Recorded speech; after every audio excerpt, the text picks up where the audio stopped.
start the meeting if Commissioner Hall shows up. So with that. Okay, welcome everyone to not quite yet the March 25th, 2026 East Lansing Planning Commission meeting. Mr. Bartley, would you please give any committee reports and or staff reports? I will, thank you. And we will get to items such as the roll and agenda approval and minutes approval when we have full quorum. For committee reports, the only committee that has met since your last meeting on February 25th was the Age-Friendly Communities Committee. It's a committee of the Seniors Commission, and Commissioner Chapin is your representative to that. The committee adopted their updated work plan in November of last year, and the City Council adopted that in January. Mostly the committee wanted to meet again to discuss what now, and they determined that they're going to go back to each of their individual boards and commissions that they represent. Each member is representing a city board or commission. They're going to go back to those individual boards and commissions, including the Planning Commission for Dr. Chapin, and essentially work on individual action steps within that action plan with that commission, and say we want to, what makes most sense for this commission to work on, how can we implement the steps in this plan. And then we would just check back as a committee with each other basically every quarter. So our intent is that we'll have the next meeting in May, and I'll have a report for you at that point as well. And that's all for my committee reports. Any questions about that before I move on to staff reports? Okay. Nope.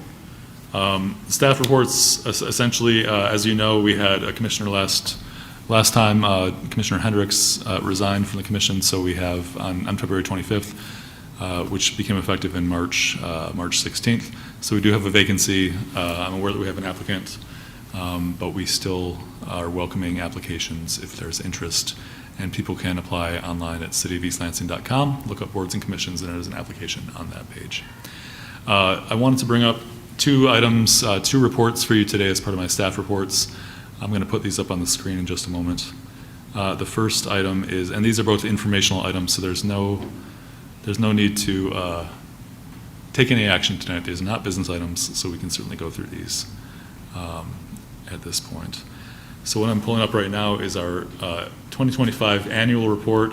I'm not going to read any of this, but I just want to point out a couple things. Essentially, in 2025, the Planning Commission saw several cases, special land uses, site plan reviews. You adopted a comprehensive plan update.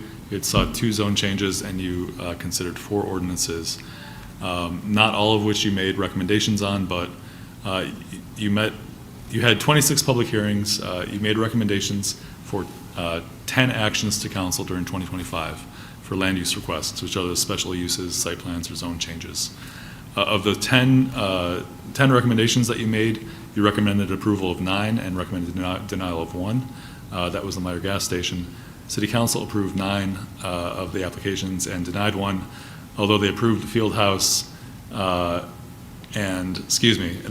denied field house and approved Meyer gas stations, both of which were contrary to your recommendations. So I have the Planning Commission recommendations and City Council decisions up here on the screen. It's a very short report, just sort of checking in, here's what we have, and then I just wanted to have the geographic breakdown of where the applications are coming from. This year, the majority of them were in downtown, or I should say plurality, but most of your applications that you saw were in downtown in 2025. Many just weren't in neighborhoods or were ordinances. So before I move on to the next report, the parking report, can I answer any questions about your annual report? Questions? Yes, sir. Vice Chair? So thanks for this report. It's kind of nice to see. I don't know if we've seen these before, but can you talk about the priority for 2026 and how that affects us and what we should be doing or thinking about? Oh, thank you. Yes, I listed in there that it's a staff priority to seek redevelopment ready communities certification. It's a Certification is done by the Michigan Economic Development Corporation and is essentially a set of best practices that if cities adopt a certain number of those best practices across, I want to say 6 different domains. If you adopt a certain number of best practices, you can get essential certified or fully certified as a redevelopment ready community.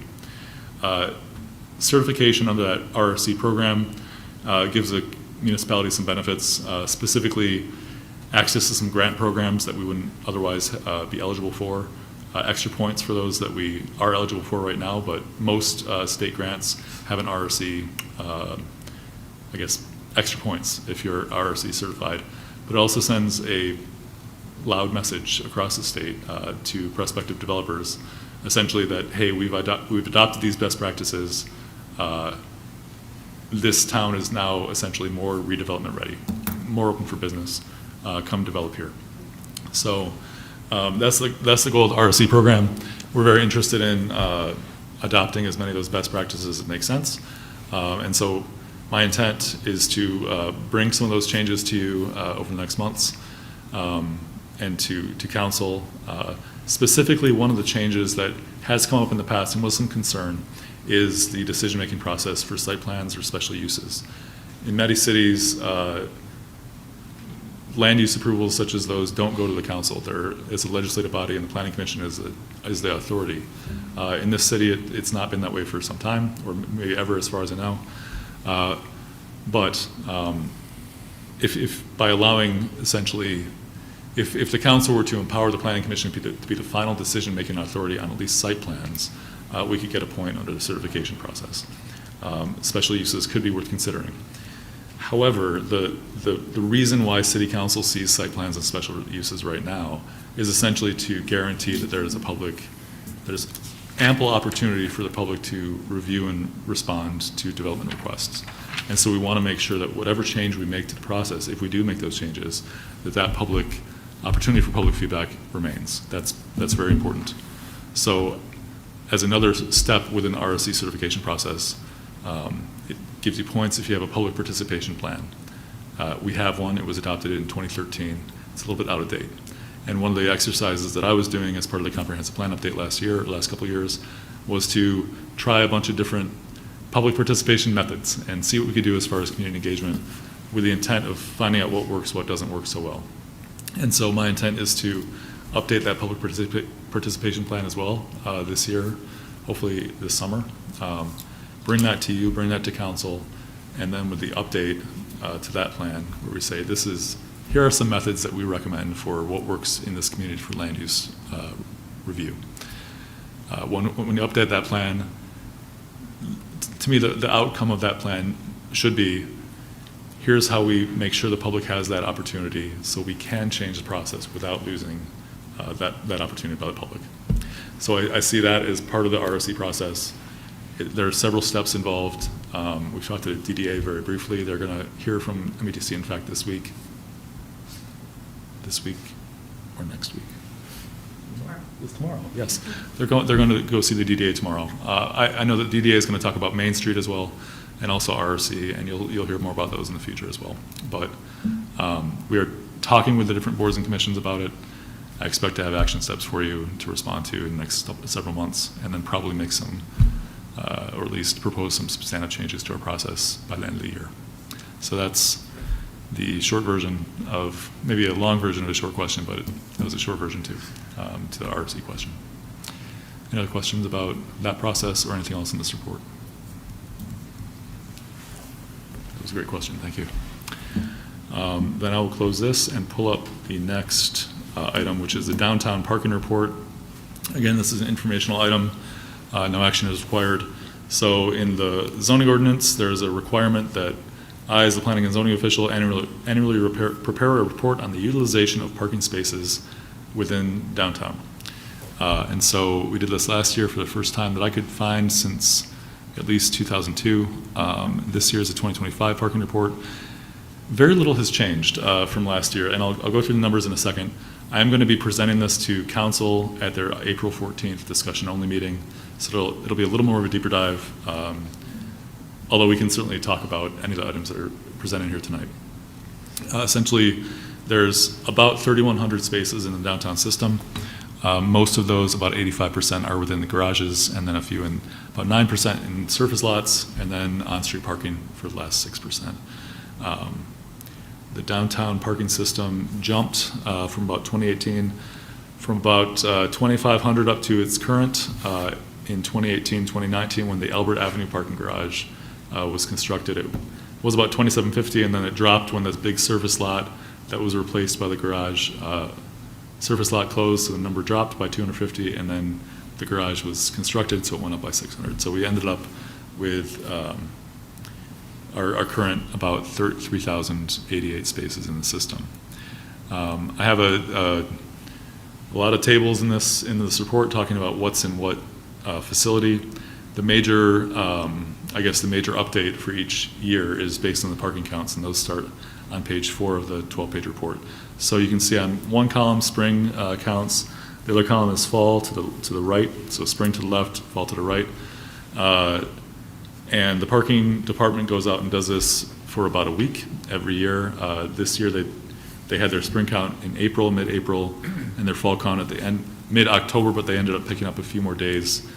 They had some errors or some issues with their counts, so they did them again for a couple days in November.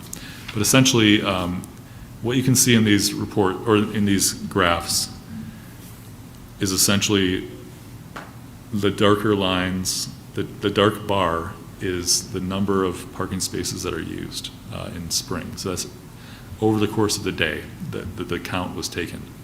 And then you have historical numbers as well of the percentage used in the different colors on the graph. So you can see that things aren't changing too much on a daily basis. We saw a little bit of a difference on the Tuesday count in the fall, where it tended to drop a little bit more towards the end of the day in the evening, whereas in fall 2024, it was a little bit higher in the evening. We found, but generally across the board, we're seeing very similar patterns to what we saw in 2024 or earlier.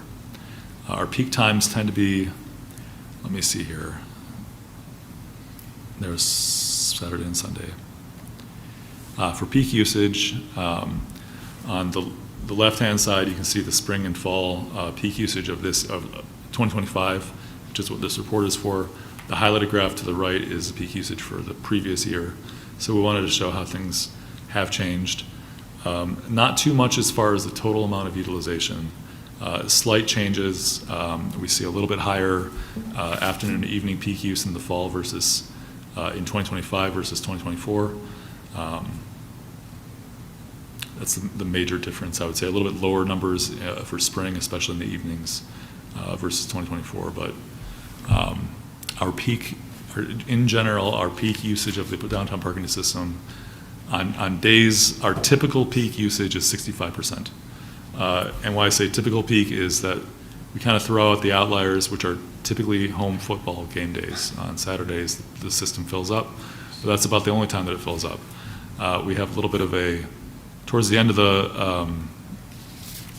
the report on page 11, I have a little item showing the VIP home football game day passes, which are also used. Those are basically just for ease of parking just for the game days, but otherwise, I'm going to scroll back up. Those peak usage points don't really count game days. This is our typical peak use over the course of time. The historical comparison at the bottom of that page 7 is showing this general increase over time.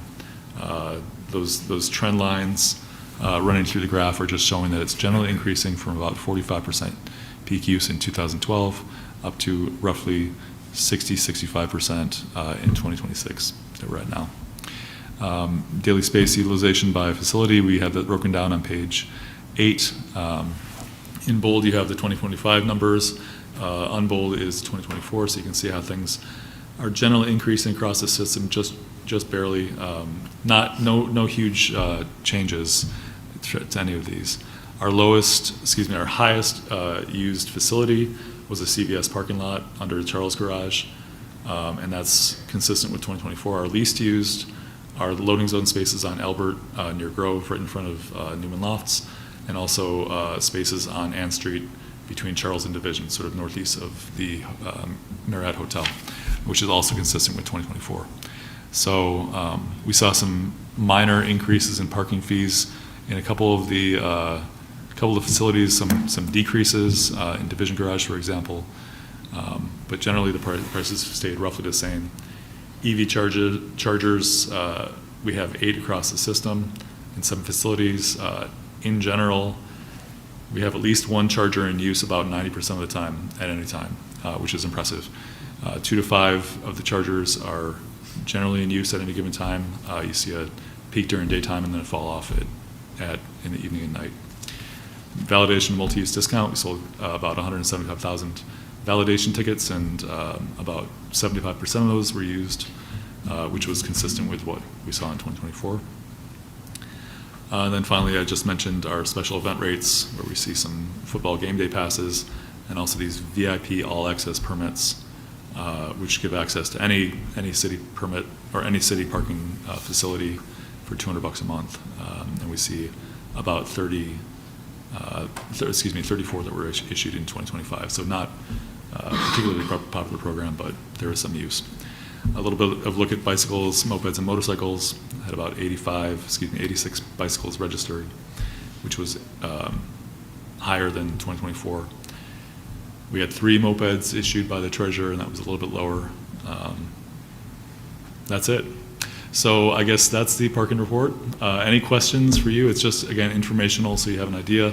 We've had some questions recently, some proposals come through, and including soon, proposals for downtown residential structures with some parking or without. So there's certainly been a discussion point, which is why I think it's great timing that we're talking about it now, and also we'll be presenting this to council in April. So any questions? Great timing indeed. Any questions?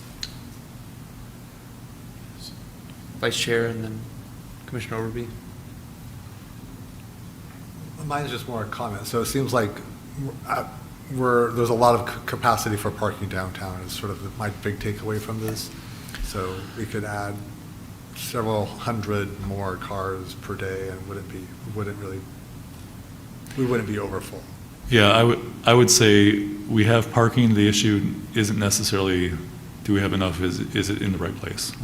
We tend to have less use toward the east end of downtown and Division and Charles. If the project that's proposed at 530 Albert, or a project that's proposed at the corner of Charles and Grand River, the Howard, if either of those are built, we'd see some change where we see more parking usage in that east end. Otherwise, we tend to have a lot more demand on the west end by, especially in the Albert and Grove garages. But yeah, I mean, we have space except for those game days. Commissioner Overby? Yes. Landon, do you believe that we have adequate parking space for the 2 new high-rise student apartment buildings that are being proposed? Do I believe so? Yes, I would say yes, we do, and a qualified yes. Both projects are kind of offered as student housing. I think that's the intent. It doesn't have to be students, but it will likely be students in both of those projects if they go through. Students tend to have a lower parking requirement than non-students. A good rule of thumb for student housing developers is generally 0.2 or 0.3 spaces per student, and which is lower than parking requirements in many places. But that said, in the downtown, we also prohibit new parking. Our zoning ordinance doesn't allow new parking to be constructed if there's space in the existing downtown facilities. The Planning Commission can waive that or stipulate that there may be parking if requested, and sort of proven by the developer that there is a need.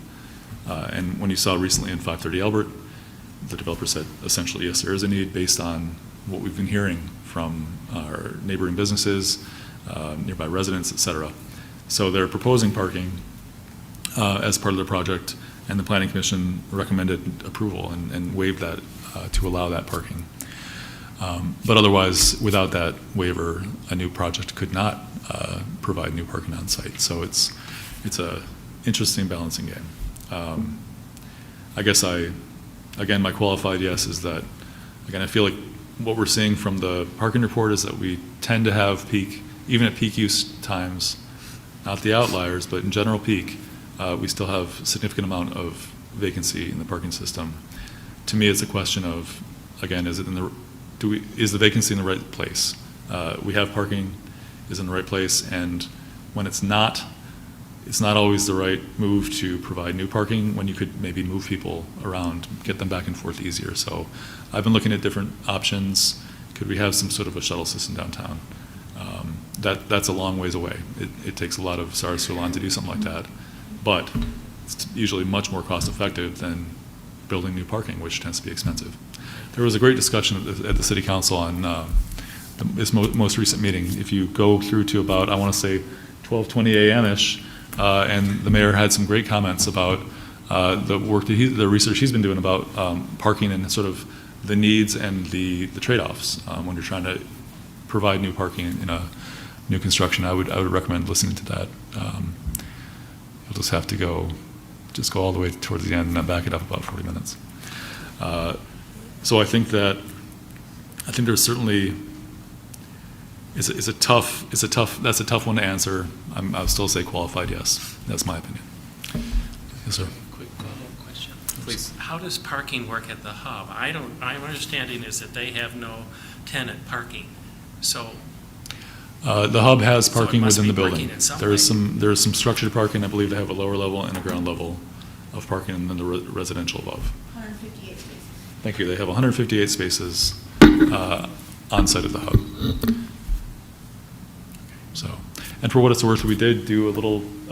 We tried to find out the parking tickets, and I think since 55 since construction. Since the hub opened. Okay, so the hub opened, I believe, in 2019. There have been 55 tickets issued, which to me says that's not a significant number in the last 7 years.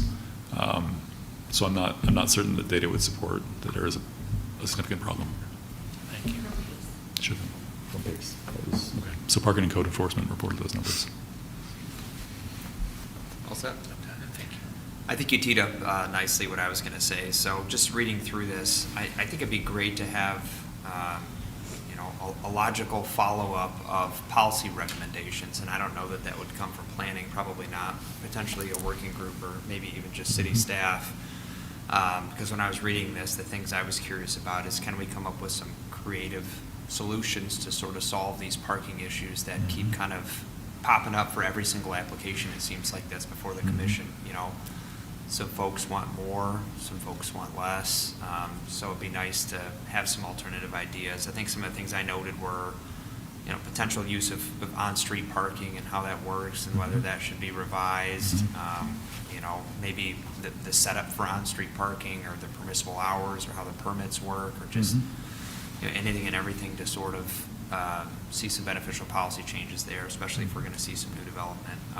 You noted expansion areas. I think every time I look at this, what pops out to me is just kind of the centralized location of all these ramps and how if development continues on the western portion of downtown, you're really going to need to see some solution for parking there.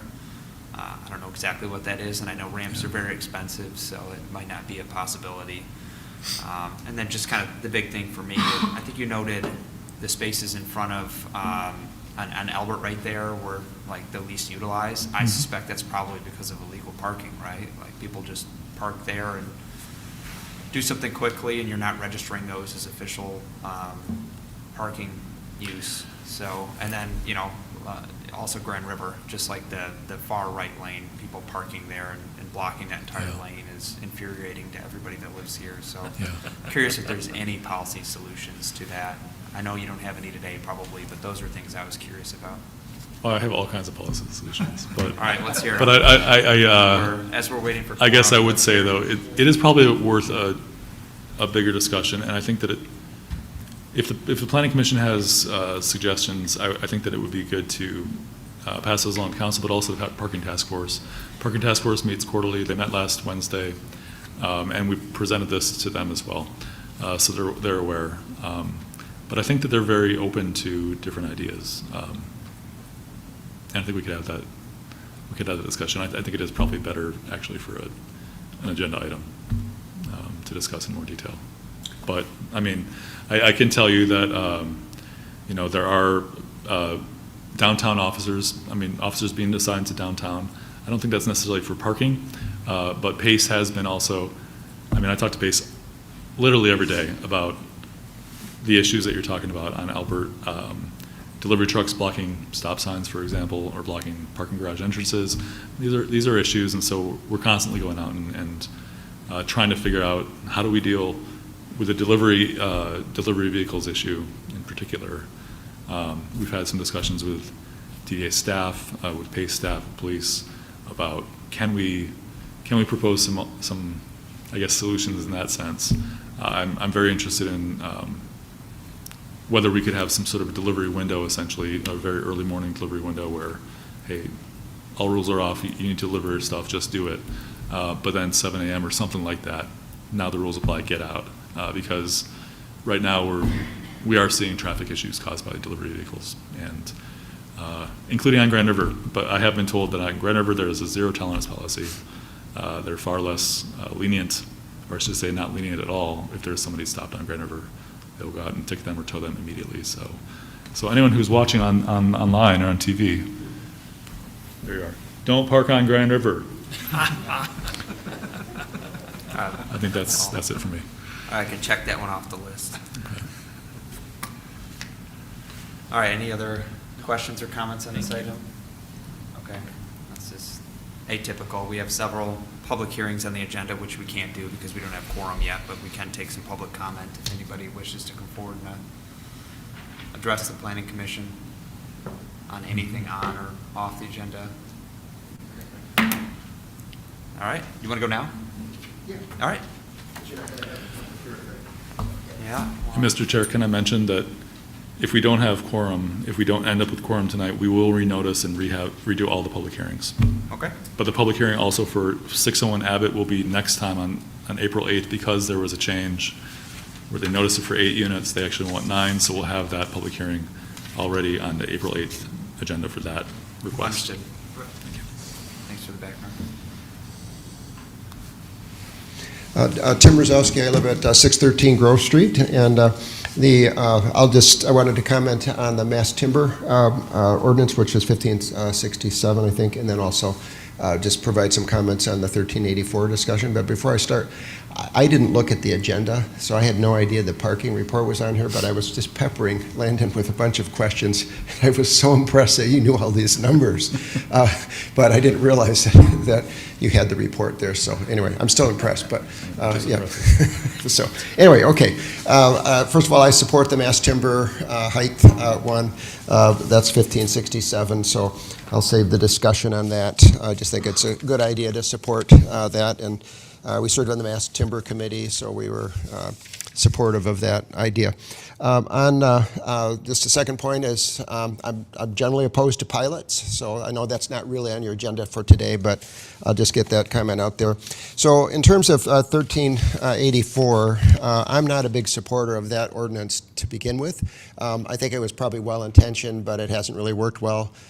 It's left us with nothing, basically, so we don't have any more diversified housing really in the last, 6 years or so as a result of that. So anything that, it wouldn't bother me to rescind it completely, but I know other people feel differently, so that's probably not going to happen. So I did have some comments on that.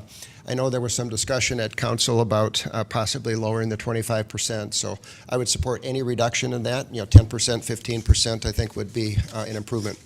I do support the fee in lieu program or idea, but if we have it, I think we have to have some very close controls. I wouldn't want to see one developer pay into a fee in lieu system and another developer tap into the fee that was just there to support constructing affordable housing. So I think there needs to be some administrative work on that.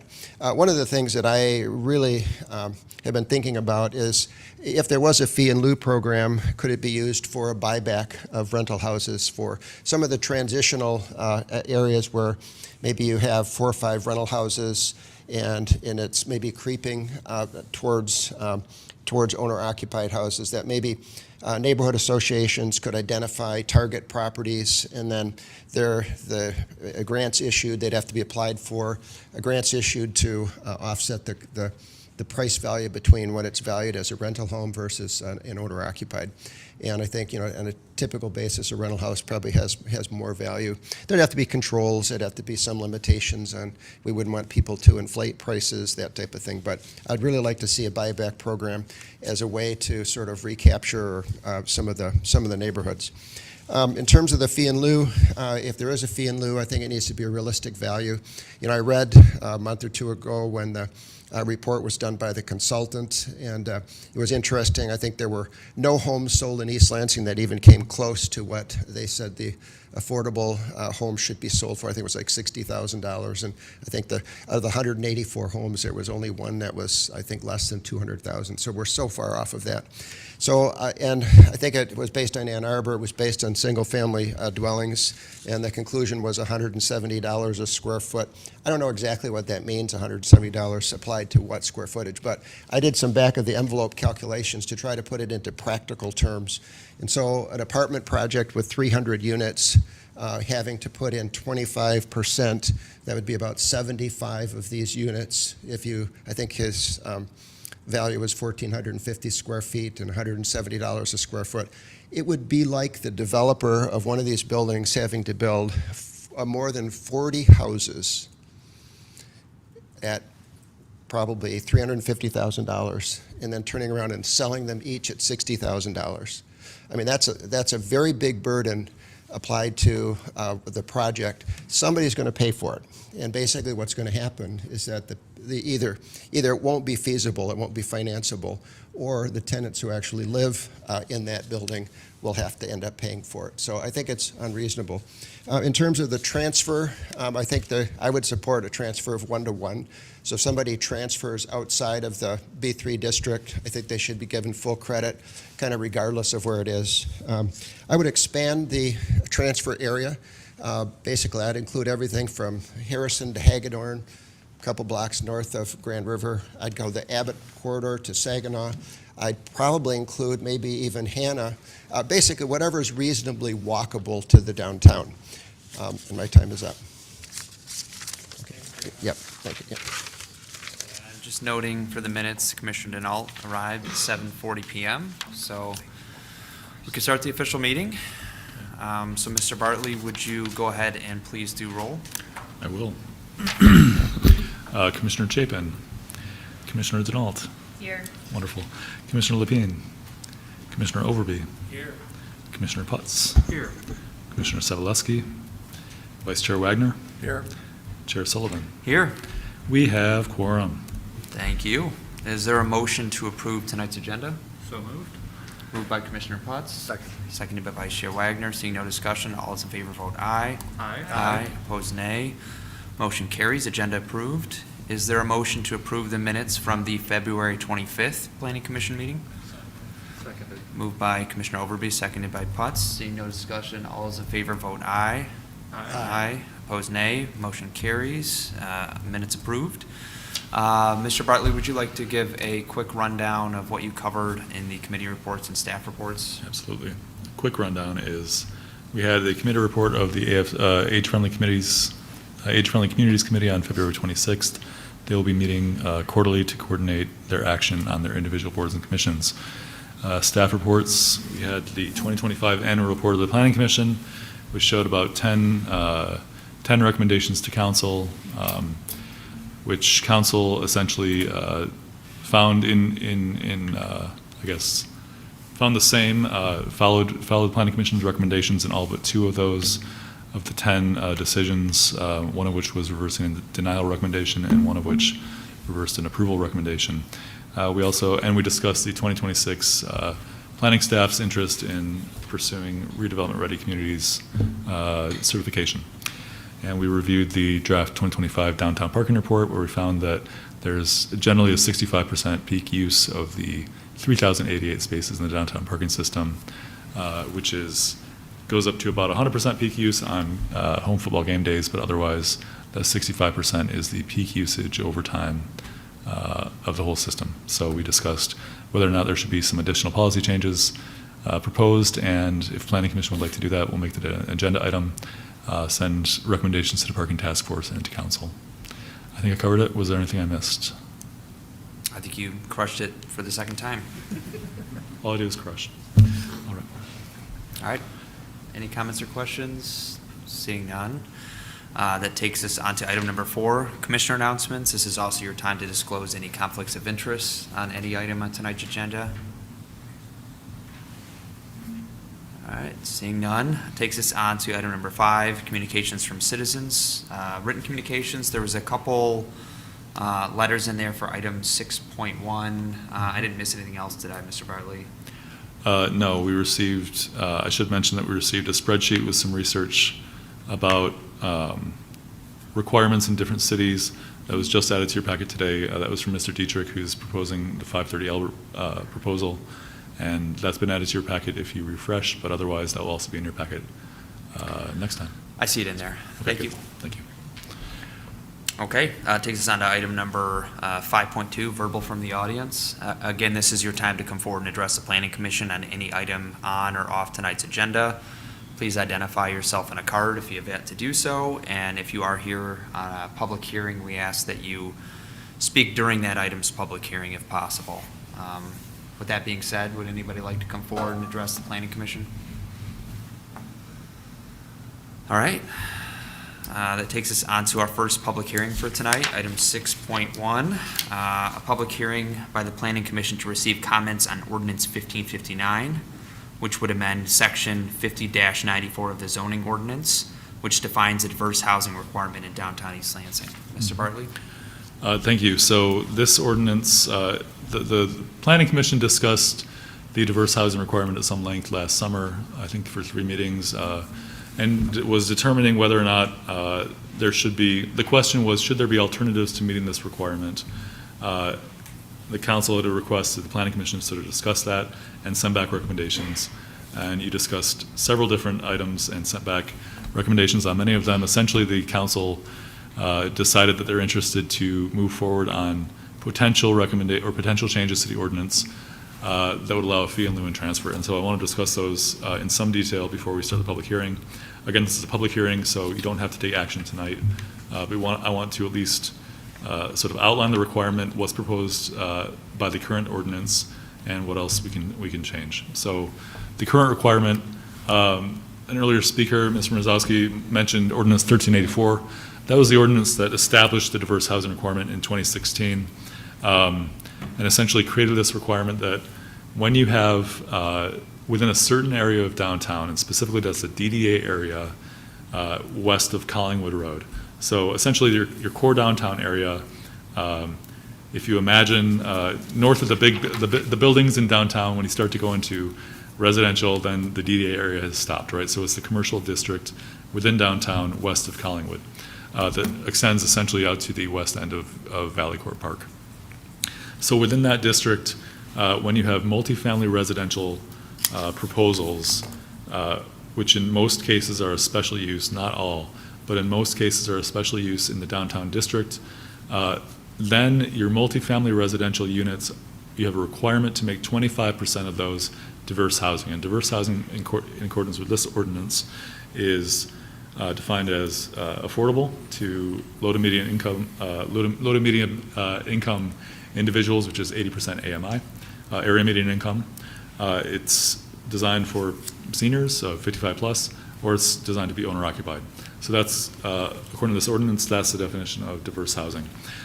So that was implemented in 2016, and we've seen some applications use that, specifically the Landmark and Newman Lofts and the Abbot, and there was a PK proposal for affordable housing just next door to that across Albert, but that hasn't come to fruition yet. So, and I should mention, I sort of mentioned 2 projects in each of those. There is currently a transfer mechanism where if for some reason a building, the building that's proposed can't or for some reason won't meet that requirement, they could transfer credits from a different project within the diverse housing area on a one-to-one basis, and the credits being units. So if you are going to meet that, exceed that diverse housing requirement for another project, those excess units can then be transferred as credits, one per unit, to the other project. So the example that I use is you have a 100-unit building, two 100-unit buildings proposed in downtown East Lansing. The 100-unit building, that's the original proposal, needs to have 25 of those units meet this diverse housing requirement. At the same time, the other 100-unit building is being built, and they're going to provide 50 units that are diverse housing. So they have 25 units that are in excess of the 25% requirement. They can then transfer those over to the original property, which would then meet its requirement that way, because we're still getting the same number of units, essentially 25% of both properties. They just happen to be all in one building. So that's the current requirement. What you sent to the City Council last year was, let's consider a fee and lieu program, and that was requested by a developer, and let's also consider opening up that area from where we can transfer credits. The fee and lieu, so since that time, essentially, the council, I'm sorry, you sent that recommendation as well as others, but that's what the council came up with, is yes, do a fee and lieu, and yes, look at transferring credits from other areas. So the ordinance that the council introduced and referred to you proposed a fee in lieu of $170 per square foot, and that was sort of the first draft recommendation, or first draft number that came out of our equation that we created, and our consultant, Maynard Costerison, created, essentially based on or similar to Ann Arbor's ordinance, which is similar. In Ann Arbor, in certain circumstances, essentially there's a fee in lieu that's allowed to meet affordable housing requirements.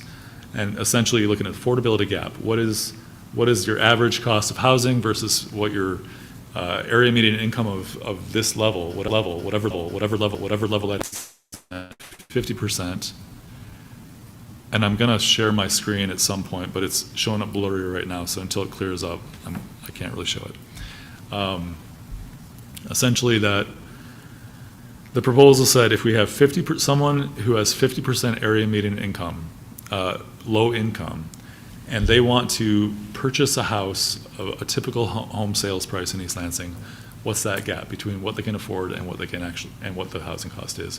And that gap is some dollars. In this case, I think it was in the range of $200,000. Still can't read it. Sorry, my thing is blurry. But you guys have in your packet those numbers. Try refreshing. So that's how we came up with the initial $170 per square foot, which I think took a lot of people by surprise, because this ends up, yes, when we looked at 50%, now it's clear. Let me share this on the screen real quick.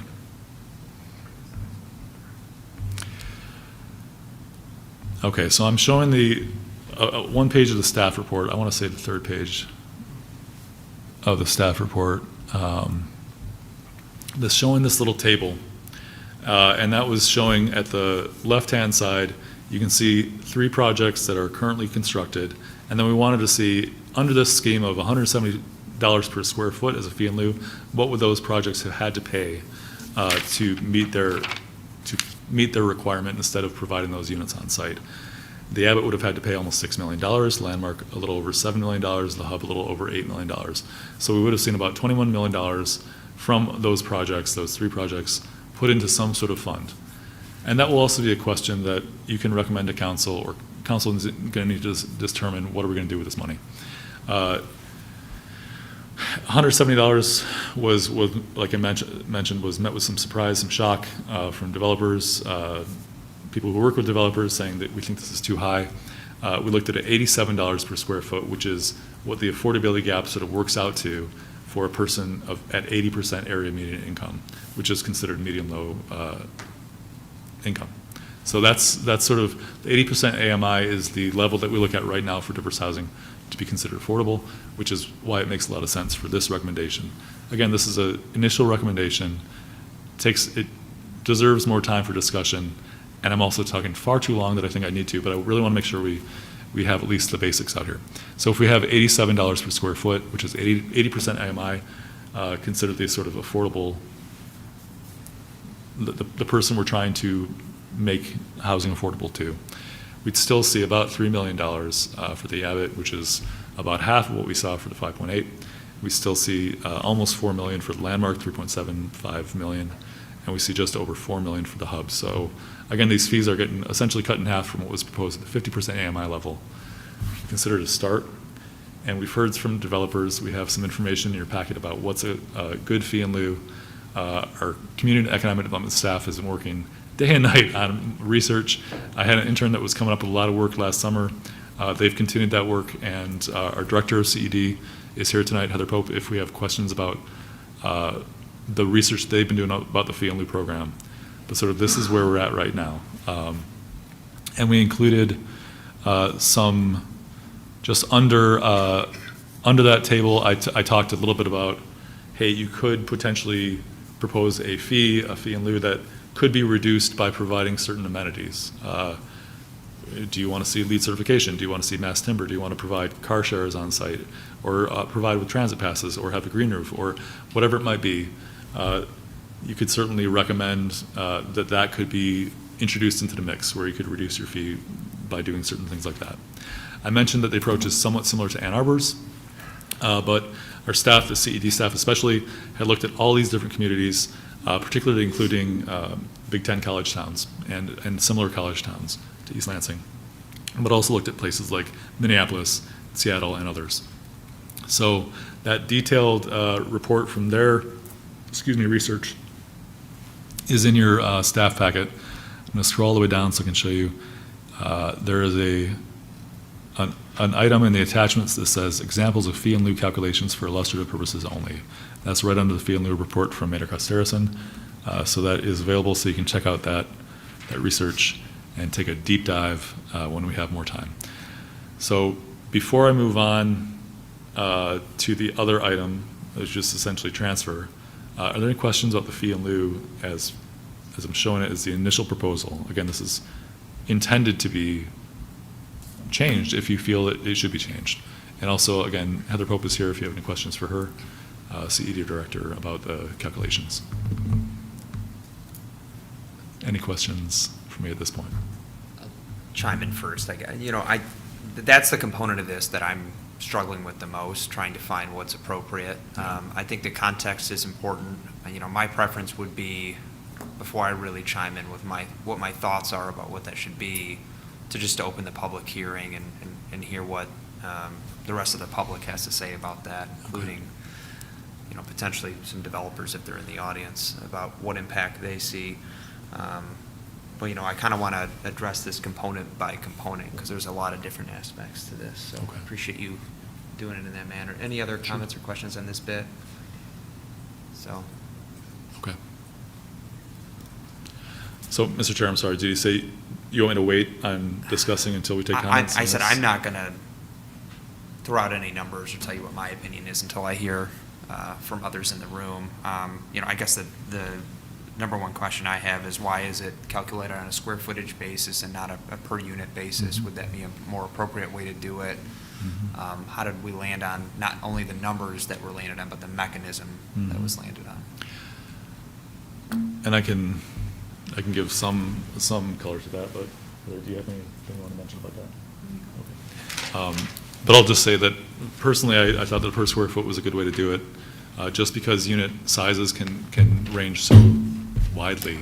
You could have a giant studio and a tiny 4-bedroom. You have, maybe not that, but you have minimum requirements based on the housing code. But beyond that, there's a lot of flexibility as far as unit size. And I felt like by per square foot, it's the lowest common denominator, so that'd be the easiest way to sort of shake it down to exactly what we're talking about. And then we could also cut out things like common area or utility space if we felt like that would be important, and just stick to the residential floor area, or not. But that was why I preferred per square foot. I don't know if you have anything to add. So. I guess not. To your question about why we use the approach, similar, basically took Ann Arbor's, we had the same questions. We're like, why are they not comparing rental, units and things like that?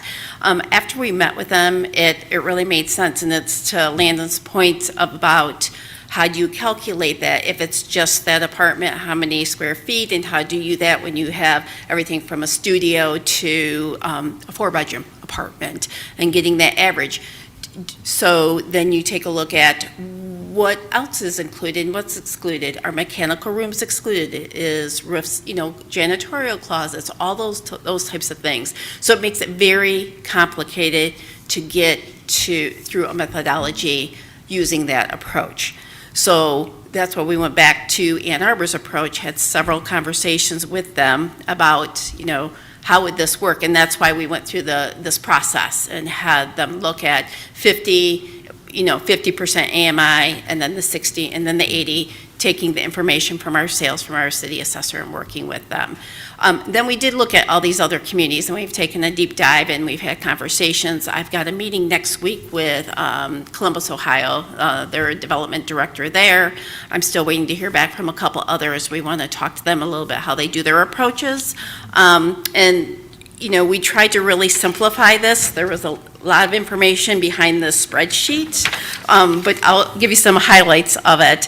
Again, Columbus, Ohio, their fee per unit is just over $40,000. We're going to speak with them of how they get to that number. And so we couldn't really get that off the information they had available on their website. So that's one of the things that we're going to look at. So is it a square footage? Is it based on sales? Those types of things. State College, their fee is set annually based on actual construction cost of a unit. And so, again, looking at what's been constructed in the past year, 12 months, if there has been something, that's the other. We might not have a development for a couple of years, so what are you looking at and how is that calculated? So again, doing a little bit deeper dive, but they actually do it on construction cost. Iowa City, they take in consideration the value of 100% of a market rate development, of that development with 10% affordable units. And then again, there's a calculation they use for the value between the two scenarios basis on the fee. So they're looking at affordable and market rate and what that gap is. So similar approach without the sales.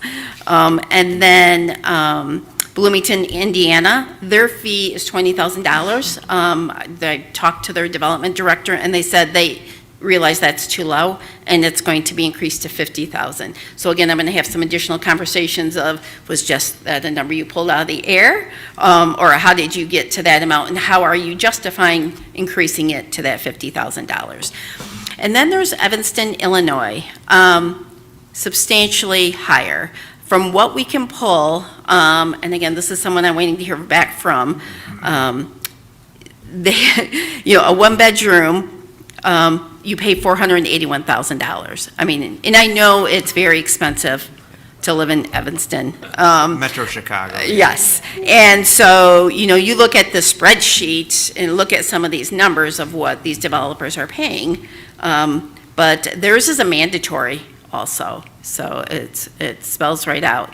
But if you look at the numbers we came in with at that 80% calculation using the Ann Arbor, and you look at Columbus, you look at State College, you look at Iowa City, and even Bloomington, they're all right in the same range, of what that would look like here in East Lansing for those projects at 80%. So that does give you some, I think we're in the right area. It's just how we want to approach it, what methodology we want to use, and as Landon spoke about, what incentives to offer some offset to those. So. Right. So they're in the range of the $170 per square foot. It's really the range of what the total amount they would pay. Okay. So, for example, 233 Abbott, using the Ann Arbor approach at 80%, it's 2.9. If we use the Columbus, Ohio, 233 Abbott is 2.3 million. So Okay. we're not off a lot. Same with the Landmark, it was 3.7 using Ann Arbor, it's 3.2, using that same, and then the same for the Hub is 4.1, and using the Columbus model is 4.1. So it's just based on their calculating, but we feel like we're in the right range of seeing what these other communities are charging, whether they're doing by per square foot or cost. We're in the same, same fee in lieu of what we could expect from this.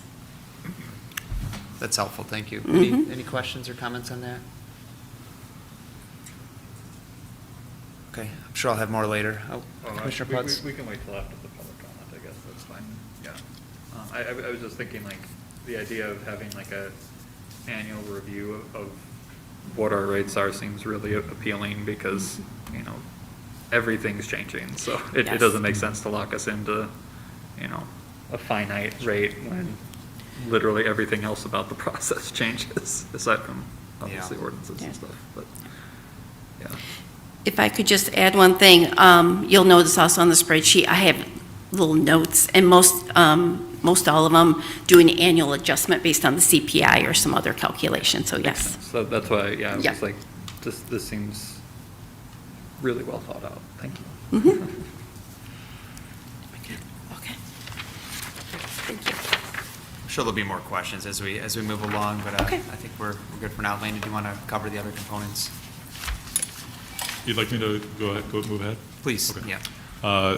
So the other proposal, I guess initial proposal from this ordinance is to change that transfer mechanism slightly. So I mentioned that right now you could transfer on a sort of one-to-one basis units per credits from a building exceeding the diverse housing requirement to a building that's not meeting the diverse housing requirement, as long as both of those buildings are within that diverse housing area, which is, again, the DDA area west of Collingwood Road. So there was some interest in sort of allowing transfers to be sent from outside of downtown to a project that needs them within downtown. The question is, should it be a one-to-one basis? Where could those transfers be made from? My initial proposal had been 2-to-1, sort of as a disincentive, so that if you were building something outside of downtown and wanted to transfer your excess credits, so again, the intent would be that the other project would meet the diverse housing requirement to be eligible to transfer these credits, and then they could transfer the excess credits. So again, similar thing, where you would have, as you'd have downtown, only those excess credits or excess units would be transferable. So to the earlier speaker's point, Dr. Marzowski, perhaps that 2-to-1 ratio might be difficult to meet if you're trying to exceed those units or exceed that requirement already and you're outside of downtown. And we heard that from several developers saying, well, this is going to kill the project. You know, if we have to build another building, but now we have to put so many more units in, it's not going to work. I understand, so we wanted to drop that ratio. It's hard to come up with that number, honestly. We were looking at sort of different mechanisms, but I think that I see it being appropriate to have some change, some difference, because we still want to encourage the diverse housing to be downtown. And the way to do that is either you could lower the number and make it a 0.9 to 1 or something if you are in downtown and 1-to-1 outside, or keep it 1-to-1 inside and have slightly increased. In the staff report, I'm proposing 1.2 to 1. So there's still a 20% sort of, you're not quite getting as much, but also the idea behind having them outside of downtown. Downtown has essentially the most expensive land prices in the city, so your construction costs are going to be higher in downtown than almost anywhere else. So it's going to be more difficult to construct affordable units downtown versus outside of downtown. Now, owner-occupied or senior is going to be a different story. But the idea behind that ratio is to essentially slightly disincentivize the transfers, but still allow them to happen outside of downtown. Just make it still as valuable to transfer downtown. So that's sort of the one item about that. The other question is, where should we allow these transfers from? Our initial recommendation is the B2 and EV zone districts. B2 is sort of our more common business district outside of downtown, where we have sort of business centers that tends to be B2 zoning. What comes to mind immediately is the north side of Grand River Avenue between Hagedorn and probably Orchard or Kedzie, maybe Bogue. And then Harrison and Michigan, that district is B2. Grand River and Delta, just on the west end of downtown, is B2. Also, for the north, Abbot and Saginaw, you have an office park in the northeast corner there. You recently council approved Sheets, so there's a gas station there. That's a B2 zone district. Further north at Lake Lansing and Abbot, or Lake Lansing as Chandler, is also B2. Generally, these sort of smaller business districts around town, those are B2 zones. Oh, and I should mention also like Merritt Road, Costco off on the northeast side, that's B2. EV zone district is the East Village zone district. That's the area on the south side of Grand River, currently between Hagedorn and Bogue. That's all the EV zone district. I just mentioned that I mentioned that because we're also doing the East Village. EV stands for East Village. We're also doing the East Village plan update. It doesn't quite have the same boundaries, but the EV zone district is the south side of Grand River between Hagedorn and Bogue, down to the Red Cedar. So it was my call to have the initial recommendation of B2 and EV. I felt like those are sort of reasonable places to start. We've also received feedback from developers specifically saying, hey, what about RM32 and what about RM54? And those are, RM32 is a city center multifamily zone district. You tend to have those closer to city center. Along Abbott going north, we have some RM32. Also MAC running north from Albert all the way up to Bircham is RM32. We have some, I would say a decent amount of RM32 around downtown, so that could make a lot of sense to also include that. Same thing with RM54, that's a university-oriented, high-density or higher density multifamily residential district. We have relatively few of those properties. They all tend to be clustered closer to the university. I'm thinking of Collegeville, like east side of Harrison between Michigan and Grand River. That tends to have some RM54 zoning. There are a couple properties elsewhere in the city. I think about the northwest corner of Abbott and Saginaw. There is an apartment complex near there that has RM54 zoning. Otherwise, it's relatively rare. So I think that RM54 certainly probably wouldn't make too much difference if you were to include that as well, just because there's relatively few properties that have that zoning. RM32 would be more impactful. If you're interested in that, I would suggest taking a closer look at where all the RM32 properties are in the city. And certainly if you're interested in that, I can provide next time like a map of, hey, here are where all these zone districts are, or only this district, which should help you identify where those places are. So I guess I'm still interested. I think it makes a lot of sense still to look at business districts. I personally like the idea of incentivizing construction of diverse housing in business districts, just because at the end of 2024, we made a change, Ordinance 1536, it talks about mass timber, that allows upper story residential uses in business districts essentially by right. Now, depending on what's in the ground floor, I mean, you could still require a site plan and such. And if you do new construction, that will generally require a site plan. And I should clarify, we have a question about that right now, and I'll be stating this to the council, but all new construction essentially requires site plan review right now, and that's the case. So there were questions about construction of a building downtown. An 8-story building is, you can construct that up. That's your maximum, essentially without additional approval. Because we allow this upper story residential by right now, or with a building permit, the question is, does that even require your approval? But it does, because the principal use still requires, on the ground floor, still requires site plan review. So I want to clarify that. All of this said is that we have a significant opportunity as the office market continues to evolve, where we may end up with upper story vacant space if the office market has trouble, that could be fairly easily converted into residential, which could be used to help support these diverse housing requirements. I tend to like business district residential because you tend to have an easier parking situation where the residential parking spaces are used at night and the business parking spaces are used during the day. So it tends to be easier to share parking between those land uses, which is part of why we made that change in 2024. So those are the big two questions for the transfer. Should we allow transfer outside of downtown? If so, where? And then if so, should we have a different ratio than 1-to-1? And if so, what should that be? Can I answer any questions about this part of this ordinance? Questions?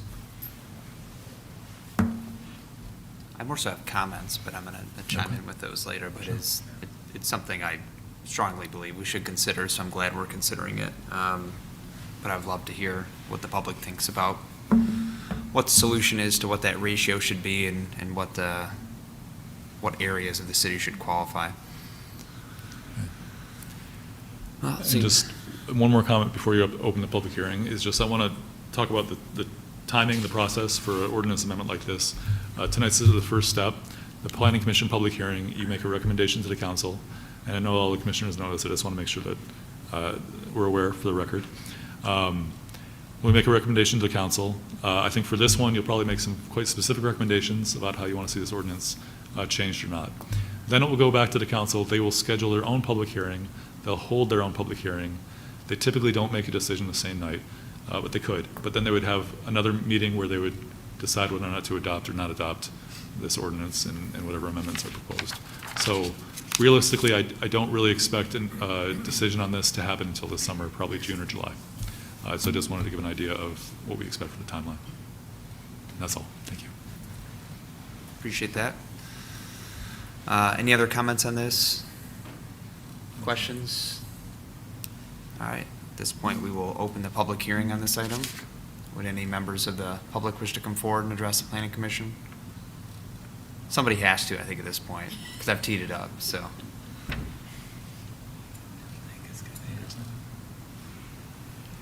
Nobody? It's been a night, guys. All right, well, I'm left to my own devices then on my comments. I'm going to start with again, just first off, just a level set, I'm glad let's close the public hearing first before we, no one's on the queue, are they? No one on the queue. Okay, we'll close the public hearing. Mr. Chair, I'm so sorry. I meant to mention one more thing. We did receive a comment at council from the council members. Councilmember Whalen said he's very interested in exploring even whether the requirement at 25% is still a right requirement. Yeah. So kind of wanted to open that discussion with the Planning Commission as well. Should we be considering the 25%? And also we heard recently, hey, is this really the right name? I don't know if that's the right or not. They just said, hey, diverse housing has some connotations that it seems like you could change the name to be more clear about what actually do we mean by diversity. So that was just a comment. I just wanted to pass both of those along to you for the record because I forgot to include those in my staff report. Those have been recent comments. That's it. Thank you. Thank you. Comments? Yeah, Commissioner Potts? Yeah, overall, I think this is a really good thing for us to be looking at. I think, like, obviously, we've been at a bit of a standstill in, housing development in the downtown area for a variety of reasons, some of them completely outside of our control. My biggest thing is, whatever we select for our AMI percentage, whatever we select for our, credit transfer ratio, and I would say even what districts should be included in that transfer range, like we should have some sort of mechanism in place to review that on an annual basis for a set amount of time, because we may not get it 100% right the first time. That's okay, but if we don't cover our, give us an opportunity to review and revise, it'll hurt way more down the road to make changes to it, or at the very least be just massively inconvenient, whether it's actually impactful or not. Otherwise, like I think this all seems really approachable. We are listening to feedback from a number of different groups on this. Sounds like obviously the developers are the ones that are going to be kind of starting the process for, are they building a new building? So it makes sense that we're listening to them as well.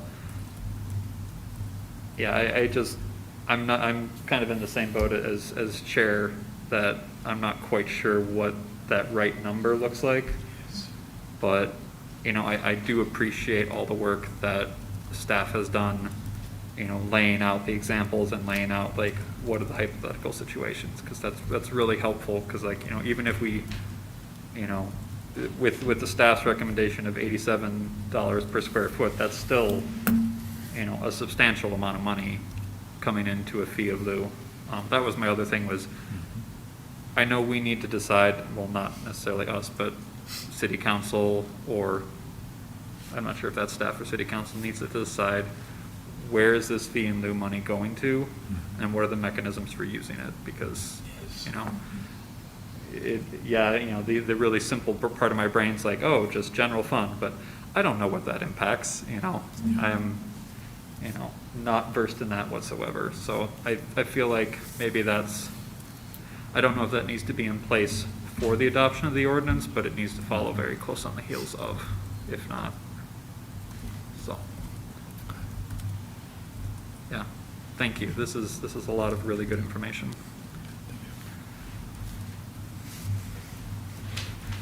You guys down here? Commissioner Denal? Thanks. I think what Commissioner Putz shared really resonated with me too. You know, one of the comments that was made was that we wanted to try to be in alignment with several other cities who have similar policies. And I think when that was said, my first reaction was, but are those policies as they're being enacted in other cities actually successful, right? Are we actually seeing demonstrable development in the direction that those cities want to see? Right, it's one thing to align with multiple cities, but it's another thing to align with measured success. And so I think that was just one of the sort of questions that I had in that line of thinking.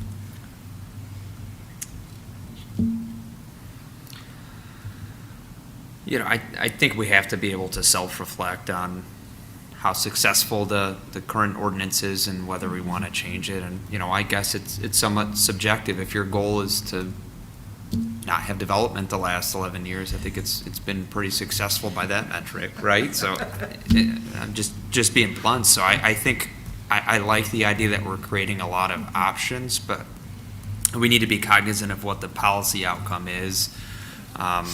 I've never really been convinced that the diversified housing has to go in the core of downtown, so I'm really keen on expanding the area that is eligible.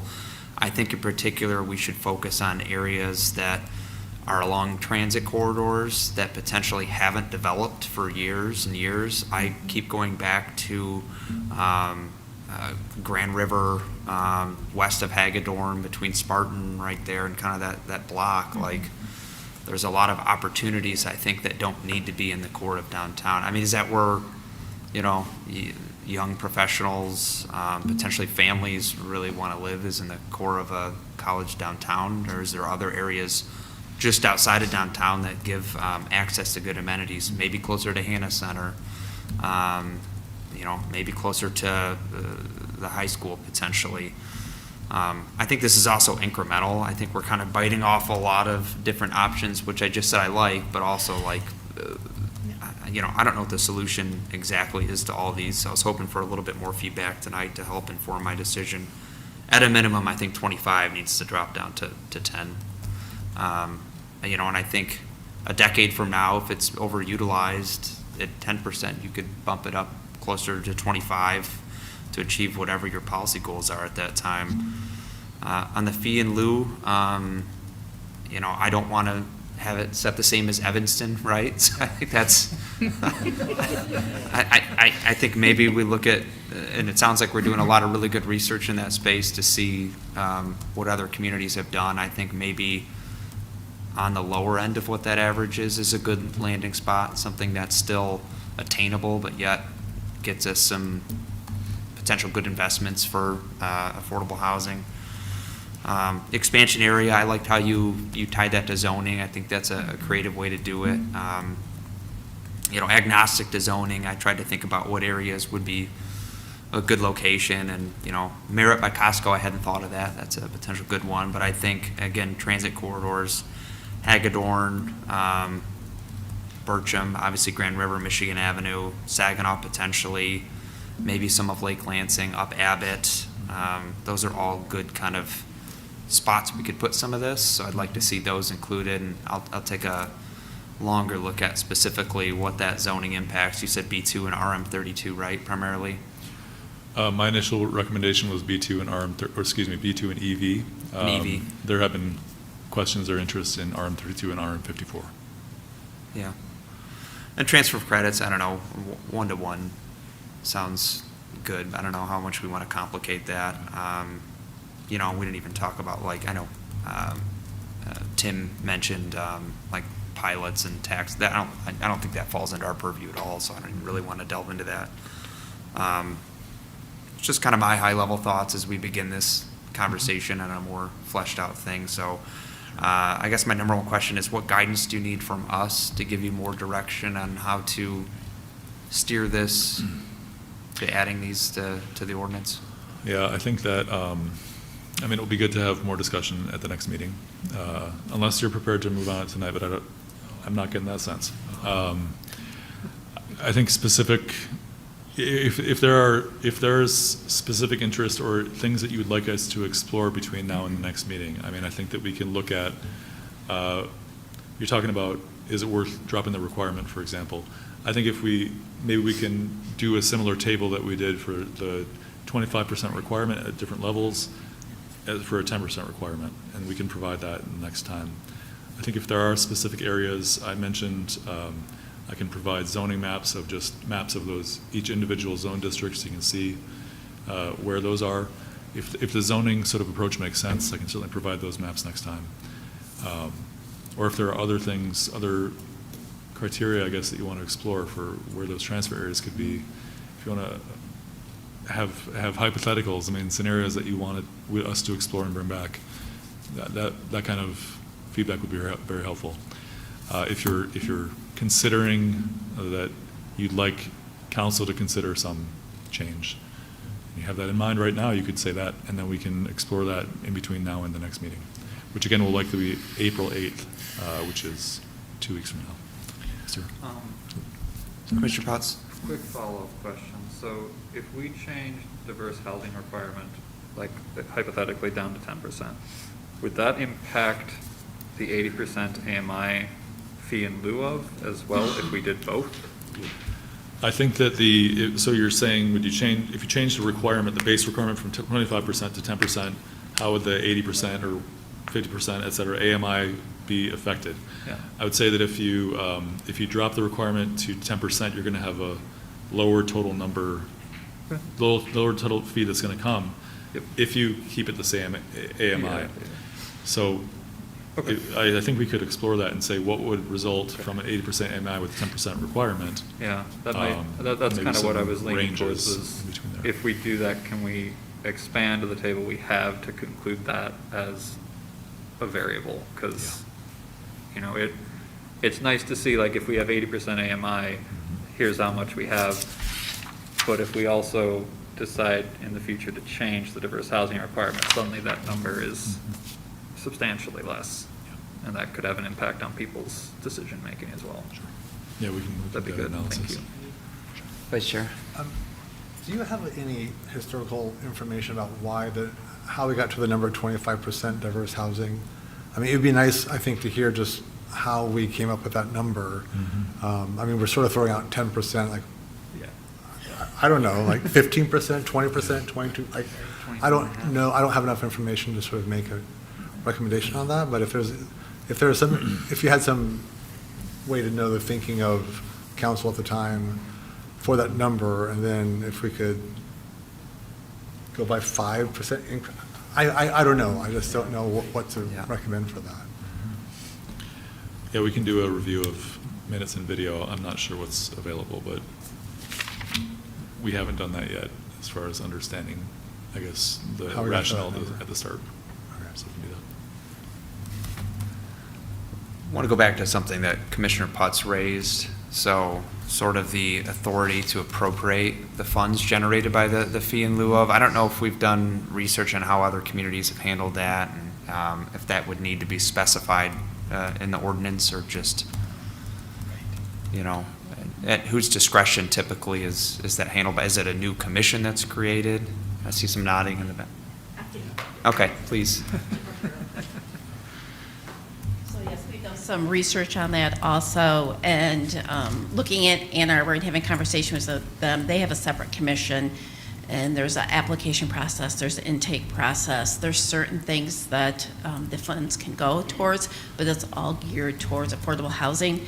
You know, and are just kind of brainstorming what we could use these funds for. Affordable housing can mean everything from providing supportive housing services to those who are at risk of being evicted, providing funds to support the development, partnering, the Ingham County Housing Trust Fund has a substantial amount of money, so maybe we could partner with them on projects, because affordable housing is just not in East Lansing, it's county, Ingham County-wide. So looking broadly at what those funds could be used with, all on the focus of providing sustainable housing for individuals that are affordable. So in saying that, yes, there would be a review process, a criteria would have to be established, but then there would be a review process where applications would come in, and then a recommendation would be made by City Council, because these funds would be coming under the city's budget. So be approved by City Council? Correct. So It would there'd be like be- an application process. That's what our thought is, just looking at what other communities are doing. So yes. So there'd be a list of eligible items that the money could be spent on, and then Correct. council would approve it. Right. So I guess in theory, the ordinance would have to be revised every time there's a new kind of creative project that's thought of to spend the money on, or is there a catch-all that's put in general? I'm getting too into the weeds, I think, but, We could talk to the city Yeah. attorney about that, what that would look like. Okay. We're starting to get examples of what other communities are doing. So we wanted to get this information for a starting point for you, and then we're still working on the research of what other communities, how do they implement it? And going back to your question earlier about, is it successful, that's information we can get from other communities also. fantastic, thank you. Thank you. Well, house buyback program, I think that's a wonderful idea to explore in more detail. Any other questions and/or direction for city staff? My recommendation is to take an even closer look at this and come up with some more definitive policy recommendations for the next meeting if possible, and in the interim, reach out to city staff if you have any questions. Mr. Bartley, need anything else from us? I don't think so. Okay. Great, so we will see this at the next planning commission meeting, Which will be April 8th. April 8th. Thank you. That takes us on to item 6.2, which is a public hearing by the planning commission to receive comments on ordinance 1567, an amendment to Division 8 Building Height Overlay District of the East Lansing Zoning Ordinance to allow council to approve a building height exceeding 160 feet when doing so is necessitated solely by the use of specific construction materials, including but not limited to mass timber, does not result in additional floors or units, and is subject to the review and approval of City Council under the specific use procedures of Section 50-94. Mr. Bartley. Thank you. That basically explains it. The ordinance, this was based on a recent development request that was withdrawn, has come back. This is the Howard, basically has come to us with plans that have since been revised, and they'll be coming back to you, we expect on the 8th. Actually, they'll be coming back to you also on May 13th. But that is an example of a development proposal that would a planned version that they had shown us. They wanted to do mass timber under an early concept for this building that is no longer proposed, that would have exceeded the maximum height of 160 feet because of the use of mass timber. So right now in the downtown district, we allow up to 8, we have a minimum height requirement of 4 stories for new buildings, a maximum allowance of 8 stories, but the Planning Commission and Council can approve additional height under certain circumstances. So essentially, in all of downtown, it could go up to 140 feet. If Council and Planning Commission approve that, within specific area of downtown, essentially more core than that, I want to say Abbot to Bailey between Albert and Grand River, there is this extra height area where it could go from 140 to 160 feet tall. Again, if Planning Commission and Council approve that. In this case, with the Howard's early concept, had they wanted to use mass timber, which would have required, at the height they're proposing, it would have increased the height of the building up to 167 feet. They're not allowed to request that by our current code. They went to the Zoning Board of Appeals for a variance, but they couldn't meet the standards to be granted the variance, so they didn't receive that. So really what we're doing here is as I mentioned, the Howard has then gone back to the drawing board. They'll be bringing new concepts back to you, and you'll see those soon. So this wouldn't really affect that, but this is the basis for why we brought this. We wanted to allow for flexibility if needed in the future. If we have a similar request where the developer says, look, I can go up to your 160 feet, but because I want to use this material, and it could be mass timber, it could be something else, that due to its nature has a higher, essentially floor-to-floor height, that it necessitates a greater height, but this isn't going to result in additional stories or additional units. It just happens to be bigger, like taller stories. In that case, we wanted to give the Planning Commission and City Council the flexibility to allow that building if you want to see it happen. But right now, you don't have that flexibility, and this would provide that flexibility. One other comment that just has come up this week was, well, we're considering how Council and Planning Commission look at excess height requests. Currently, there's a requirement that Council has to have a supermajority vote, so 2/3 of Council, with a 5-person Council, that means 4 of 5 members need to vote affirmatively to allow excess height. So there's been discussion of whether or not supermajority requirement is still necessary or if it should be changed.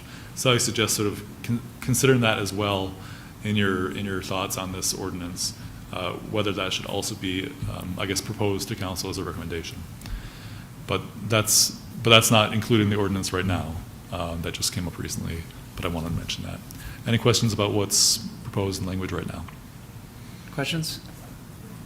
I think I'll wait till after public comment for mine. Okay. All right, let's open the public hearing on this.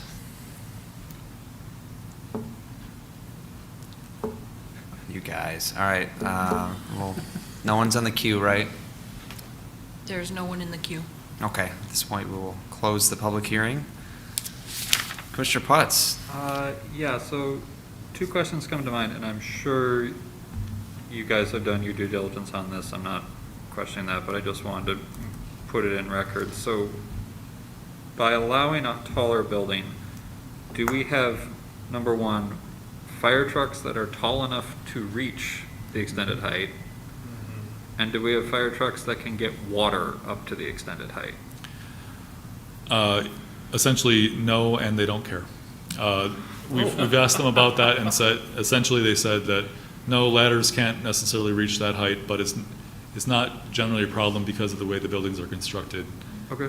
They don't have concerns necessarily about that they can still address the fire in other ways. I guess that's more my question is like, is the fire department feeling like they can appropriately respond to, a problem on a top floor of one of these buildings if necessary?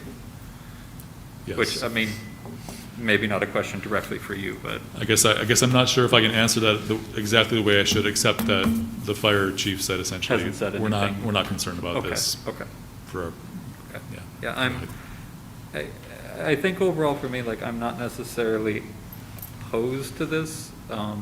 It doesn't really, I don't claim to be like a structural engineer enough to know that, to necessarily understand why mass timber necessitates a taller floor height, therefore necessitating an overall taller height to the building. Maybe that's just the dimensions in which the timber is manufactured, although, my brain also goes to, you have saws, don't you? So you could adjust the floor height pretty easily. But I do not claim to understand all of the moving pieces in an architectural design. It's a little interesting to me that we're making this, or looking to make this exception based on the materials used, not necessarily on like what's the function of the building. And this may be a little off base, it's just kind of what's, since I've been reading this the last couple of days, had some time to percolate on it. I'm not quite sure what it necessarily, I want it to look different, but it is interesting to me that making as an ordinance based off of materials used in a building, I'm not sure what the precedence for that, or if there's like a lot of examples of that in East Lansing or even in other communities that do that. I'd be interested in seeing if there's other example ordinances, and maybe you guys have already done that, and that's how we got like the sample. It'd just be interesting for me, because like this is a little new ground for me. Landon, is it, and then I'll kick it over, I just want to get this thought out while I'm thinking it. Is it fair to say that this is less designed to benefit them for building, and it's more designed to not punish them for building the same type of material that would be built with standard materials if they're going to be building it with mass timber? So Okay. a hypothetical scenario, and again, I like that this doesn't say mass timber, it just says Okay. materials, so it could be Okay, other that things makes too. sense. So the That onus makes is sense. on them to essentially pitch to the city council to come in and say, hey, Okay. we can only build 160 feet if we build this building, the typical, the normal way, whatever you want to call it. However, if we build it with this new innovative building material that has environmental benefits, they have to pitch exactly what those benefits are. We're not adding floors. We want to build the same amount of floors, same everything, but we can't do it with this material. Would you give us an exemption? And Okay. then it's not automatic. The council would still have to vote That makes for it. sense. That makes sense. That makes a lot more sense. Thank you for the rewording on that. That helps. Is that, am I off base with that? It's kind of, No, I think that's exactly Okay. right. Just to allow for the flexibility if needed. Okay, okay. No, I think that puts a lot of my anxiety to ease, so that's good. Thank you. of course. I think Vice Chair. Commissioner Chapin was telling us about, I mean, I don't remember all the details, but it was something like, for every, 10 feet, you have to add, let's say, 6 inches or 8 inches or something because of Yeah. the density of the wood that's needed to, Okay, yeah. I mean, there is logical reason. I had no doubt there was a logical reason. It was Yeah. just, my brain trying to assemble it. My question for Landon is, what other, it says here, other materials or certain materials, I mean, is there anything other than mass timber that we can, is there considering? I don't know, I can't think of anything else. No, we just, mass timber was proposed, which is what sort of originated the ordinance, I guess, or the proposed amendment. We just wanted to include, if there are other materials, I mean, there's construction innovation happening all the Okay. time. Maybe there's a new material that comes up that goes, oh, that's amazing, but it happens to have a larger floor-to-floor height. So we just But- wanted to allow for that hypothetical. But if someone wanted to construct a building that said, and their design was European-style floors, so it was a 20-foot story instead of a 10-foot story, and they wanted to build, like, that wouldn't be acceptable, right? It'd have to be something, a unique material, not a unique design. Correct. Yeah. Okay. Correct. Commissioner Overby? It seems to me like this is an exception authority that we ought to give to the city council. We're encouraging different types of construction. There's university buildings that use mass timber. We've had people come into the planning commission and talk to us about mass timber, what it is, how it works. And I too had the question of why is it higher, and I think Vice Chair Ed Wagner gave us that information. And this just simply says the city council can make this exception. And it's then up to the applicant to prove what they want to do, to explain what they want to do. And it almost feels technical to me Yeah. that this is something that I think we should encourage. Well said. Vice Chair? Can I just say one last thing? I was on the ZBA board where we had this discussion, and I think we were all super frustrated because it seemed like the project was approved and everyone wanted it, but we couldn't grant, the appeal because of a technicality. So I agree. I think this should be something that council should be able to do. Yeah. I do have one other quick question. Commissioner Overby? Landon, do you know if the developers of the Howard, they made this as an initial proposal to use mass timber? They're revising it. Do you know if they will want to move back to their original proposal? I believe there's an interest in that. I haven't done the detailed review to understand that for sure, but I believe, yes, I think that is their interest to bring back mass timber. Yes? 12 stories? Great. So I'm hearing from our senior planner who's in the audience that what's proposed now is a 12-story mass timber building. Okay. But you'll be seeing that at a future meeting. Solid foreshadowing. Thank you, Landon. Okay. No other comments on this item, right? Okay, I think we'll see this at the next planning commission meeting On April 8th. On April on 8th. April 8th. Unfortunately, it keeps reminding us of Okay, that takes us on to the last public hearing for tonight, which is more of a formality, but item 6.3, a public hearing to receive comments and a request from 246 Equities, is that how it's, yeah, Equities LLC for a site plan approval located at 601 Abbot Road. The applicant request is to convert the existing office building to an 8-unit apartment building. Mr. Bartley? Yeah. So just very briefly, this is 601 Abbot, which is at the corner of Forest and, Right. I'm sorry, was it Forest? Yes. And Abbot. You recently saw a similar request, but that was to reconstruct the building for, I want to say 30-ish condo units. That request has been abandoned. A new applicant is requesting to convert the building into apartments.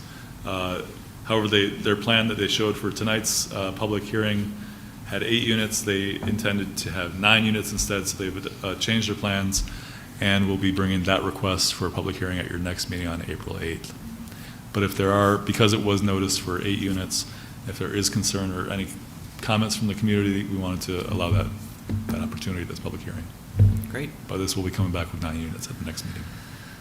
Okay, thanks for that background. Any questions on that? Just, I wanted to make Mr. sure I Overby? understood. How many condos were they proposing originally that we approved? Yeah, it was a different developer, and I want to say it was 30 or 32. Sorry? 32 from our senior planner, Alicia White in the United. So they had originally proposed 32 condos, but again, withdrew that application or abandoned it. Right.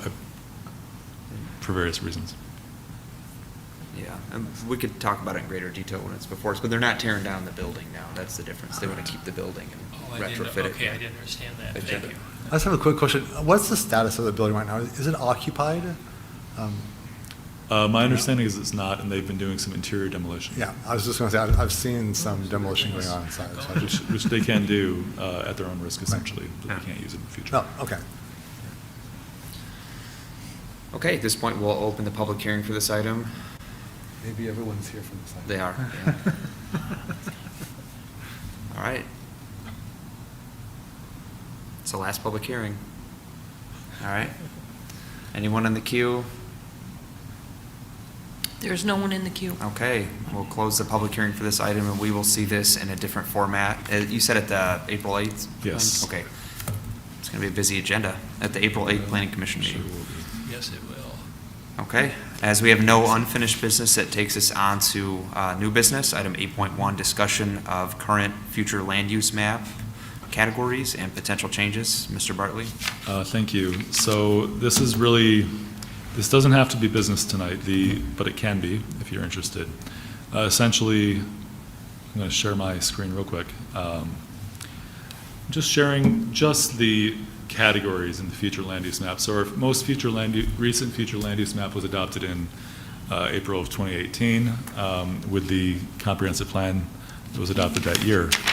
And there are several categories, 15, as you can see on the legend. It's up on the screen. Anecdotally, we've heard some confusion from casual users, but also some non-casual users, including staff, saying, hold on, these categories may not still be appropriate. Maybe they were appropriate in 2018, but are they still that today? With the goal of updating our future land use map as an implementation step of a new comprehensive plan update. So without necessarily bringing up the future land use map itself, because I think that could affect the conversation, but I kind of wanted to take a first look just at the categories. So separate from the future land use map, because the future land use map I think will distract you and get you thinking about individual specific parcels, which we also will look at the future land use map later on this year, but I want to start with the categories. So the reason this could be business is if you have some ideas right now and want to act on this and say we want to propose changes, you can. I would like to see that down the road, but I think it requires some discussion first. And right now we have 5 residential districts, we have 4 mixed-use districts, we have 3 commercial use districts, a special study area, academic districts, parks, schools, open space, vacant, and then rivers and lakes. But essentially everything above right-of-way and roads and railroads, the parcel lines, rivers, all those above those are future land use map categories. So those first. And I noticed that schools is misspelled, which I think is ironic and terribly. But we will make sure to correct that in the new future land use map and its categories. So really just wanted to open the conversation, see if there are any initial thoughts. We can do a much deeper dive in the future if you'd like. Essentially, though, the biggest thing for me as staff is that these categories don't necessarily have direct analog zone districts. So it's very difficult. We've noticed this recently up in the northern tier, especially where we have, we were talking about redoing some zoning from DeWitt Township zones to East Lansing zones for properties that are in East Lansing but were transferred and have sort of this remnant DeWitt Township zoning. So we want to change that. The future land use map currently shows C3, which is commercial 3. We don't necessarily know what that really translates to. And when you look at how it transfers into the zoning ordinance, it could be B4 or it could be B5, which are very different zone districts. They're both kind of office, but B5 allows different uses than B4. So the comprehensive plan categories right now don't necessarily translate to zone districts, which isn't necessarily a problem. It's always better, though, to have too many zone districts. Excuse me, it's always better to have too many categories and not enough zone districts than the other way around. Right now, we just have a lot of both. We have like 15 of these categories. We have about 30 zone districts. In my opinion, we could reduce these, but I wanted to start the discussion and get your initial thoughts. With the idea that in the future, I would come back to you with the new categories and the map, and we say, great, now how do we apply these categories to the map? Initial thoughts for Mr. Bartley?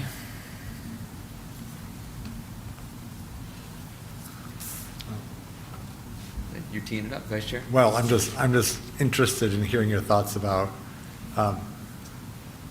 especially mixed use and commercial use, like how many different categories do we need? I mean, could we have two of, I don't know, one of each? I don't know. What do you think about those? It's difficult, and what I'm doing is scrolling through the descriptions. There are about 55 or 52 pages, I think, of descriptions. And so if you go down to the mixed-use districts, you'll start to see that it's saying, okay, essentially, like, I gotta get through these residential real quick. The idea is that mixed use is going to have housing, and so it's going to have residential and commercial. And that M1 will tend to be sort of lighter intensity, M5 or M4 would be higher intensity. Generally, you're going to see that a commercial district would not be mixed use, so it would only be commercial uses and not residential uses. Modern planning tends to say there is no need for a commercial-only district. Always have mixed use in every commercial district, just because there tends to be value. I mentioned earlier that the parking, shared parking can be very easy when you have mixed use. You tend to have residents that can support businesses. You need residents to support a business district. So if you have mixed uses with the retail on the ground floor, for example, you'll have residents right there to support those businesses. So I tend to say, do we even need a commercial-only designation? Now, there might be a case in which that makes a lot of sense, especially in sort of suburban-style commercial strips, like we might see along, boy, I don't really have a great example here, honestly. Maybe Michigan Ave, along sort of west of Harrison. You have those residential, and then it opens up into commercial. Much of that area is not East Lansing. I mean, our boundary essentially ends just before the big buildings at Red Cedar Development, but I could see that, well, and that's all mixed use too, so what am I saying? I'm having trouble coming up with a good commercial only. I mean, I cut my teeth in Grand Rapids and I can say 28th Street is a commercial only, right? Not mixed use. So that comes up to mind for me, but we don't really have that exact analog, I guess, in Lansing area as much. Yes, sir. Commissioner Potts?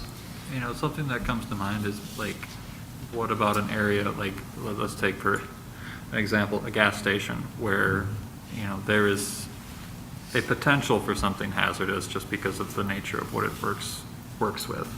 You know, is that something that we want to zone as allowing residential, even in a mixed use capacity? Because, I mean, I'm throwing the question out there. I don't know the answer to it, but, to me, it's like, if this is a gas station, is there really an opportunity there for That's a good question. mixed use? Are you going to do a first floor gas station with 2 stories of housing above it? I mean, it's a reasonable hypothetical to talk about, but, I think there is some room for, maybe a category of commercial only where, there just isn't a possibility or even a desire for people to live, over a mixed use, in a mixed use situation like that. I mean, it's possible. I guess my only response to that would be that or comprehensive plan categories, future land use categories, tend to be general, and so the whole thing, the comprehensive plan, is all guidance. Yep. And the categories will be guidance as well. So it doesn't necessarily translate to a zone district. Sure. Or to a zoning requirement. Sure, makes sense. Gas station example is a great one. And that's sort of the basis for, I guess, originally the basis for zoning is you separate incompatible land uses. Yeah. In that case, I mean, sure, if you have a safety concern, most modern gas stations, you don't have that much concern. Sure. But, do you want to have residential immediately next door? So there might completely be a good case for a commercial only zone district. Yeah, makes sense. Then it makes sense. We could say, are there other needs? We have very little industrial use zones in this city. Do we want to have an industrial district on the map? Maybe, maybe not. We don't have one right now. Do we need this range of 5 residential districts based on density? It could just be low density, medium density, high, or something like that. So I think the goal is just to sort of start thinking about it. Yeah. And my intent too is to have a community meeting. We certainly have a public hearing before we change an ordinance. This doesn't require change to ordinance, but this would be a change to the comprehensive plan. It would be an update. Yeah. Which requires a public hearing and a waiting period. You know this from last year. So we will have an opportunity to have people come in and talk to you and the council before we make that change. But I also intend to have a separate community meeting to discuss just this and say, hey, what do you guys think? So I think before we do that, if the planning commission has some thoughts, or hey, yeah, let's start with this framework, or I don't know. I'd love to have your recommendations or similar. What feedback do you have now that you can give me so I can help inform you to make a better decision in the future? Thoughts down here? I got one more. Oh, Commissioner Potts, go ahead. So on the inverse question, what granularity or control, or like what benefits do we lose by reducing the number of categories and/or districts? I guess if the number of sort of categories, if the categories are differentiated enough, you'd lose some detail by getting rid of those categories. But if there's very little difference between the categories, Yeah. you can just combine them. Yeah, it makes sense, because and maybe this isn't necessarily something you have to answer tonight, but like, what is that balance point of where complexity is still a strength versus it being a hindrance? Yeah. I mean, which I'm sure you guys have had endless discussions about. But yeah, Had it's some discussions. yeah.